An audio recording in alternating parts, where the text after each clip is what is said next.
ذریعے سے ہے، وہاں اللہ کا پیغام، اللہ کا حکم، اللہ کا میسج ساری انسانیت کے لیے ہے۔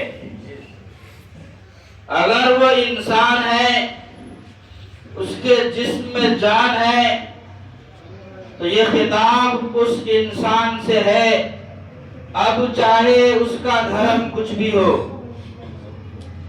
اب چاہے اس کا مذہب کچھ بھی ہو، اب چاہے وہ دنیا کے کسی کونے میں رہتا ہو، اگر وہ انسان ہے، اللہ نے اسے انسان بنایا ہے، تو قرآن کریم میں متعدد مقامات پر اللہ پوری انسانیت سے خطاب فرماتا ہے۔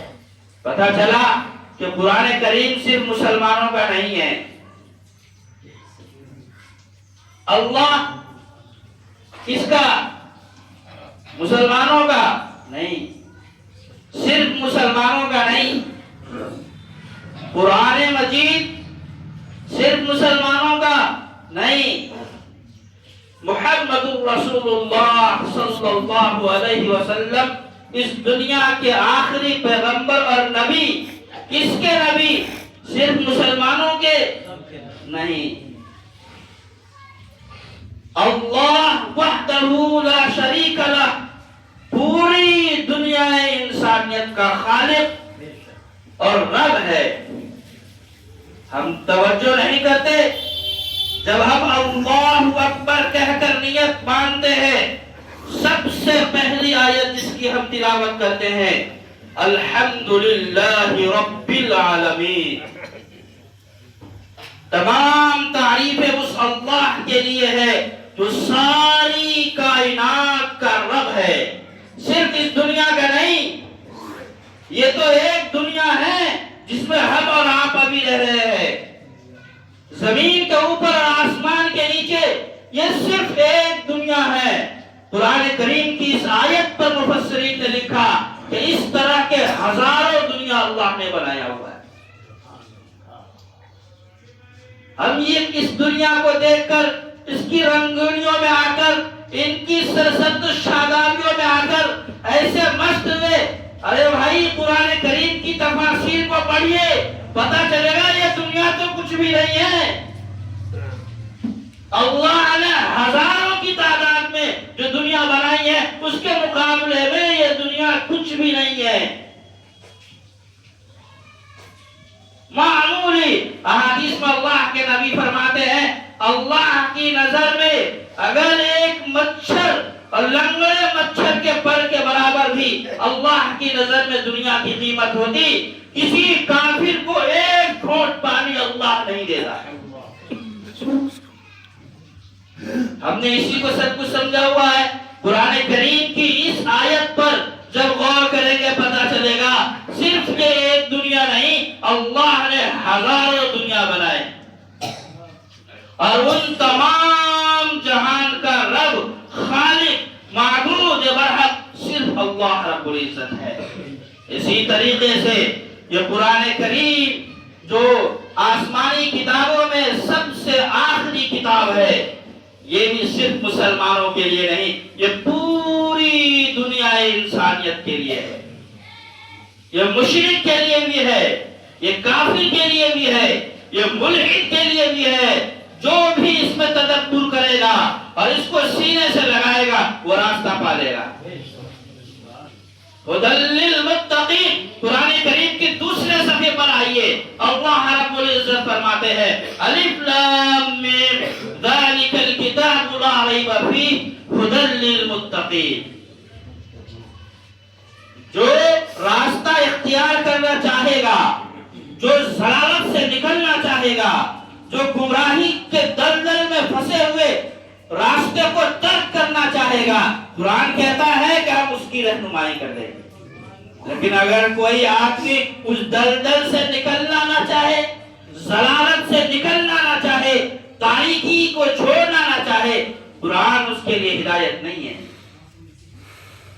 اللہ ساری انسانیت کا رب، کتاب اللہ یعنی قرآن مجید ساری انسانیت کے لیے اور محمد رسول اللہ پوری دنیا انسانیت کے لیے نبی آخر الزمان مبعوث فرمائے گئے. جیسے وہ ہمارے نبی ایسے وہ جنوں کے بھی نبی ہیں، فرشتوں کے لیے بھی وہ نبی ہیں، وہ کافروں کے لیے بھی نبی ہیں، وہ مشرکوں کے لیے بھی ایک رہنما ہے، اللہ کے میسنجر ہیں، اللہ کے پیغمبر ہیں.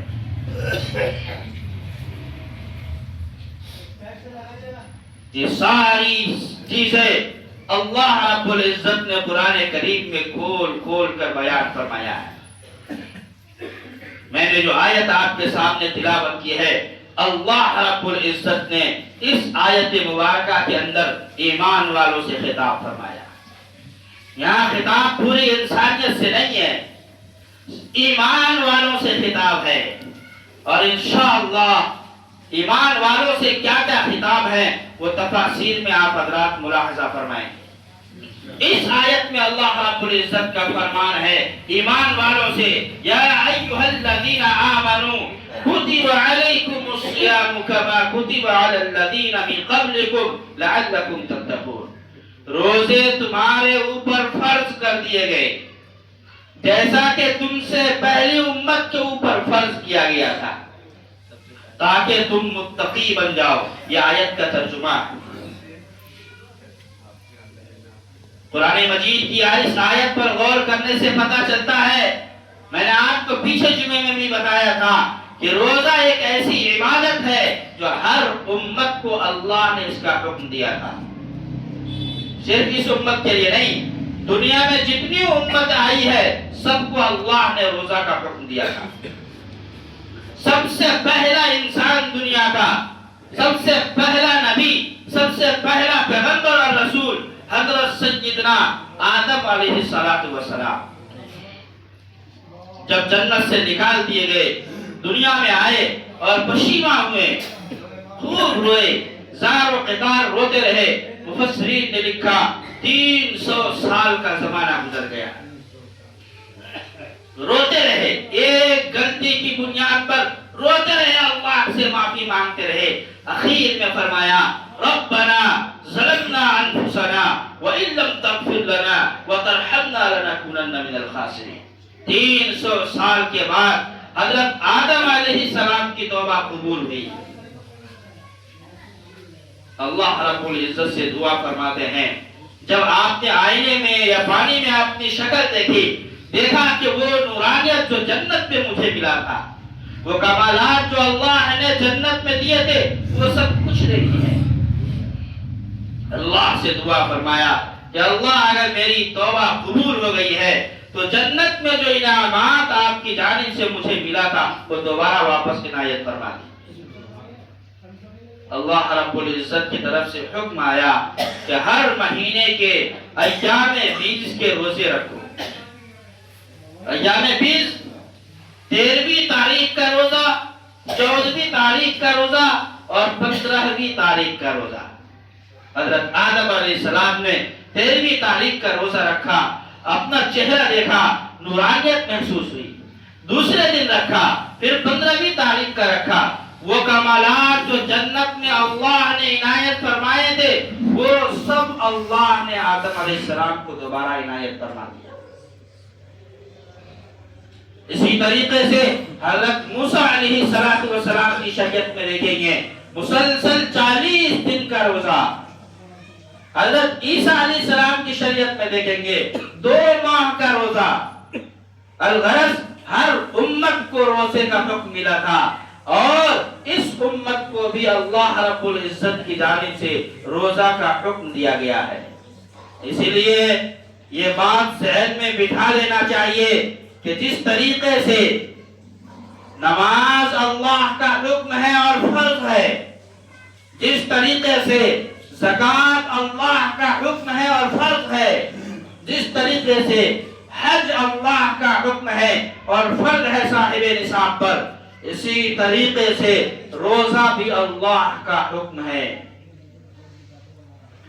اور فرض ہے. ہر عاقل بالغ مرد عورت پر اللہ نے روزے کو فرض فرمایا ہے. اگر کوئی آدمی مسافر ہے اس کو رخصت دی گئی ہے. بہت سے لوگ بدگمانیاں پیدا کر لیتے ہیں، ہمیں نہیں معلوم ہوتا ہے اللہ کی جانب سے، رسول اللہ کی جانب سے مسافر ہونے کی وجہ سے اسے رخصت حاصل ہوتا ہے.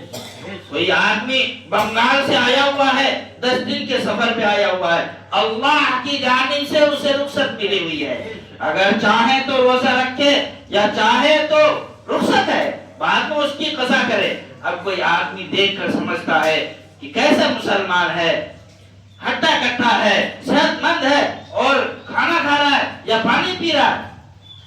ہمیں بدگمان ہونے کی ضرورت نہیں ہے. ہمیں یہ تصور ہونا چاہیے، ہو سکتا ہے کوئی بیماری ہو، کوئی پریشانی ہو یا مسافر ہو، اللہ کی طرف سے چھوٹ ملا ہوا ہے. اور جو مسافر حضرات ہیں انہیں بھی احتیاط کرنا چاہیے کہ ہم اپنی جانب سے کوئی ایسا عمل نہ کرے کہ جس سے بدگمانیاں پیدا ہو. اللہ نے رخصت دی ہے تو پھر رخصت کو اسی انداز میں اختیار کیا جائے. تو یہ مبارک گھڑی اور رمضان المبارک کا بابرکت مہینہ اپنے تمام تر کمالات اور فضائل کے ساتھ آنا ہی چاہتا ہے. بس یہ 3-4 دن کا وقت بچا ہوا ہے، کوئی نہیں جانتا ہے. ہم سب امید لگائے بیٹھے ہیں کہ ہاں یہ رمضان کا مہینہ تو آ گیا. آج صبح فون آیا میرے پاس اور ایک میت کی خبر موصول ہوئی. کیا پتا تھا اس کو کہ ہمیں یہ رمضان دیکھنا نصیب نہیں ہوگا؟ کوئی نہیں جانتا ہے میرے بھائی. اللہ سے دعا فرمائے کہ اللہ ہماری عمر میں برکت نصیب فرما دے، صحت اور سلامتی نصیب فرما دے، رمضان المبارک کا مہینہ دیکھنا نصیب فرما دے. ایک روایت میں آپ کو سناؤں گا اور پھر میں اپنی بات کو ختم کر دوں گا، وقت بہت زیادہ ہو جائے. حضرت سیدنا سلمان فارسی رضی اللہ تعالی عنہ اس روایت کے راوی ہیں. اور سلمان فارسی کے بارے میں نے آپ کو بتایا ہے کہ وہ جلیل القدر صحابی ہے کہ جنہوں نے ایمان کو حاصل کرنے کے لیے بادشاہت کو ترک کر دیا، سلطنت کو ٹھکرا دیا اور ملک فارس کو خیر آباد کہہ دیا، اور پھر ایک غلام ہو کر، ایک جو ہے مناسب ہو کر غلامی کی زندگی اختیار کر لی اور ایمان کو حاصل کیا. اور پھر وہ مقام اور مرتبہ حاصل کیا ہے کہ ہر وقت حضرت جناب نبی کریم صلی اللہ علیہ وسلم کی معیت آپ کو حاصل ہے. اور اس امت میں فرد واحد ہے حضرت سیدنا سلمان فارسی رضی اللہ تعالی عنہ کہ جن کی عمر تقریباً 250 سال ہوئی ہے. 250 سال. ایک روایت بیان کرتے ہیں کہ جب رمضان المبارک کا مہینہ آنے والا ہوتا تھا، چند دن بن جاتے تھے، تو اللہ کے نبی صلی اللہ علیہ وسلم صحابہ کرام کے درمیان ایک خطبہ ارشاد فرماتے تھے. وہ احادیث کا ترجمہ اور مفہوم میں آپ کے سامنے رکھتا ہوں کہ اللہ کے نبی صحابہ کرام کو کیا بتاتے تھے. آپ اس خطبے میں ارشاد فرماتے، اللہ کی حمد و ثنا بیان کرنے کے بعد کہ اے میرے صحابہ، یہ مقدس مہینہ آنے والا ہے، یہ عظیم مہینہ آنے والا ہے. عظیم کا لفظ استعمال فرمایا. عظیم کا لفظ جس چیز کے ساتھ لگ جاتا ہے وہ تمام چیزوں سے افضل ہو جاتا ہے. سبحان ربی العظیم، اللہ کے نام کے ساتھ عظیم کا لفظ لگا، اس کا مطلب ہے کہ اس سے بڑا کچھ بھی نہیں ہے. انک لعلی خلق عظیم، جناب محمد رسول اللہ صلی اللہ علیہ وسلم کا تعارف اللہ قرآن میں بیان فرماتے ہیں. اپنے نبی کے لیے لفظ کا انتخاب فرمایا ہے، انک لعلی خلق عظیم. نبی کے ساتھ عظیم کا لفظ لگایا، وہ نبیوں میں سب سے افضل. پھر قرآن کریم کے لیے بھی لفظ عظیم کا استعمال ہوا، یہ کتابوں میں سب سے افضل ترین کتاب. اسی طریقے سے رمضان المبارک کے بارے میں اللہ کے نبی نے فرمایا، شہر عظیم، یہ عظیم مہینہ ہے. اس مہینے کو بھی عظیمت کا نسبت حاصل ہے، لہذا یہ مہینہ بھی تمام مہینوں سے افضل ہے. فرمایا اللہ کے نبی صلی اللہ علیہ وسلم نے کہ یہ برکتوں کا مہینہ ہے، یہ صبر کا مہینہ ہے، یہ غمخواری کا مہینہ ہے۔ ظاہر ہے کہ ہم اور آپ یقیناً رمضان المبارک میں صبر کرتے ہیں، تکلیف پہنچتی ہے، بھوک کی شدت محسوس ہوتی ہے، پیاس کی شدت محسوس ہوتی ہے، اور بھی دیگر ضروریات ہیں جو ہم روزے کی حالت میں نہیں کر پاتے، ہم صبر کرتے ہیں۔ فرمایا غمخواری کا مہینہ ہے، کوئی ضرورت مند ہے، کوئی بیوہ ہے، کوئی یتیم ہے، اور بھی دیگر ضرورت مند ہے، ہم ان سب کا خیال کرتے ہیں، یہ غمخواری ہے۔ اللہ کے نبی صلی اللہ علیہ وسلم نے ارشاد فرمایا 4 کام اس ماہ مبارک میں کثرت کے ساتھ کیا کرو۔ یہ میں ہر سال اس موقع پر جو رمضان المبارک کے آنے سے پہلے یعنی آخری جمعہ ہوتا ہے شعبان المعظم کا، اس میں یہ حدیث ضرور سناتا۔ اللہ کے نبی نے فرمایا کہ کثرت کے ساتھ یہ 4 عمل کیا کرو۔ سب سے پہلی چیز اللہ کے نبی صلی اللہ علیہ وسلم نے ارشاد فرمایا کلمہ طیبہ لا الہ الا اللہ محمد رسول اللہ کا ورد رکھو۔ یہ کلمہ اللہ کی نظر میں اتنا قیمتی ہے کہ کل قیامت کے دن اللہ کی جانب سے اعلان ہوگا جس نے ایک مرتبہ بھی لا الہ الا اللہ محمد رسول اللہ کہا ہے اسے جہنم سے نکال کر جنت میں داخل کر۔ اتنی بڑی بات ہے، اتنا بڑا کلمہ ہے، اور فرمایا کہ 7 آسمان 7 زمین اور دنیا کی ساری چیزیں ایک پلڑے میں رکھ دیا جائے اور دوسرے پلڑے میں صرف اس کلمے کو کاغذ کے ایک پرجے پر لکھ کر لا الہ الا اللہ محمد رسول اللہ لکھ کر ڈال دیا جائے کہ کلمے والا پلڑا بھاری ہو جائے گا۔ اور یقیناً جس کلمے میں اللہ کا نام ہو وہ تمام چیزوں پر بھاری کیسے نہیں ہوگا۔ تو اس کلمے کا ورد ہم جتنا زیادہ سے زیادہ کر سکتے ہیں کریں، اور جتنا آسان عمل ہے، اگر بستر پر لیٹے ہوئے ہیں لا الہ الا اللہ محمد رسول اللہ، سفر میں کہیں جا رہے ہیں، راستے میں چل رہے ہیں لا الہ الا اللہ محمد رسول اللہ، نہ الگ سے وقت نکالنے کی ضرورت ہے، نہ الگ سے کچھ انتظام کرنے کی ضرورت ہے، بس ہم کوئی بھی عمل کر رہے ہیں، اپنے کاروبار میں بھی ہیں، زبان سے اللہ اکبر اور لا الہ الا اللہ محمد رسول اللہ کا ورد کر سکتے ہیں۔ اب ہمارے اوپر ہے کہ ہم کتنا فائدہ اٹھا سکتے ہیں۔ دوسری چیز اللہ کے نبی صلی اللہ علیہ وسلم نے ارشاد فرمایا یہ کثرت کے ساتھ کیا کرو استغفار،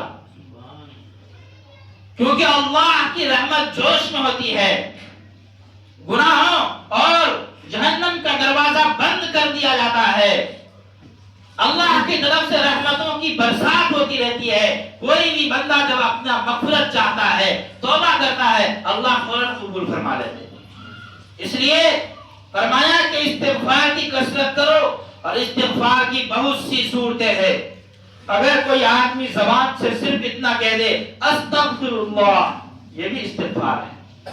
کوئی کہے استغفر اللہ ربی من کل ذنب واتوب الیہ، یہ بھی استغفار ہے۔ اور ایک استغفار میں آپ کو بتاتا ہوں جس کو سید الاستغفار کہا جاتا ہے۔ شیطان پوری زندگی پوری طاقت لگا کر ایک انسان اور ایک مسلمان کو ورگلاتا ہے، بہکاتا ہے، اس سے گناہ کرواتا ہے، معصیت کا ارتکاب کرواتا ہے، لیکن اللہ کے پیغمبر جناب محمد رسول اللہ صلی اللہ علیہ وسلم نے ارشاد فرمایا اللہ نے تحفے میں یہ چیز عنایت فرمائی ہے کہ اگر میری امت موت سے پہلے سچے دل سے ایک مرتبہ یہ استغفار پڑھ لے استغفر اللہ الذی لا الہ الا هو الحی القیوم واتوب الیہ، مشکات شریف کی روایت ہے جس کو امام بخاری اور امام مسلم نے تخریج کی۔ اللہ کے نبی فرماتے ہیں اس کے پچھلے سارے گناہ کو اللہ معاف فرما دیتا ہے۔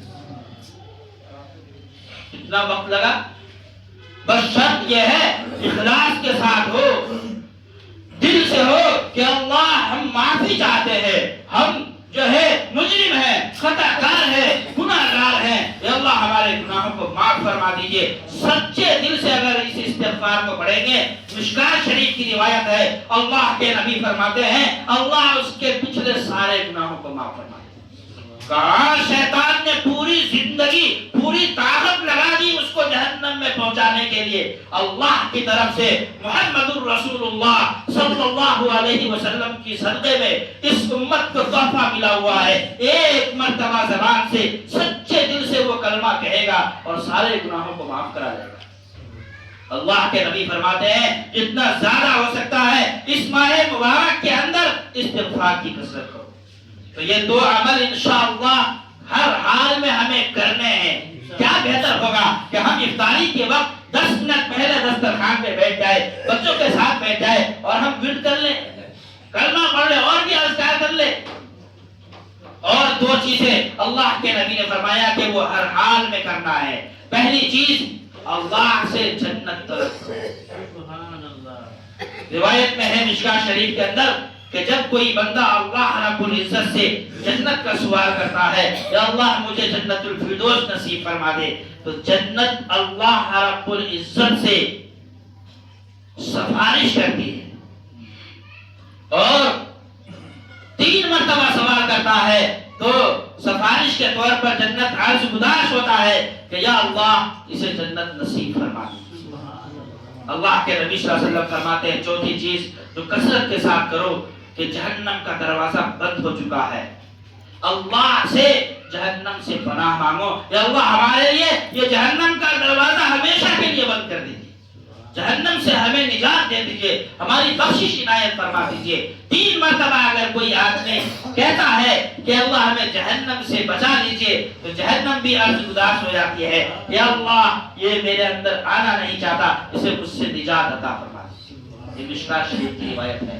بہت زیادہ گفتگو نہیں کروں گا کیونکہ رمضان کے فضائل سے ہر شخص عام خاص ہر مسلمان واقف ہے. بس اس میں ہم جتنا اللہ کی جانب سے ہم رحمتوں کو حاصل کر سکتے ہیں وہ کر لے.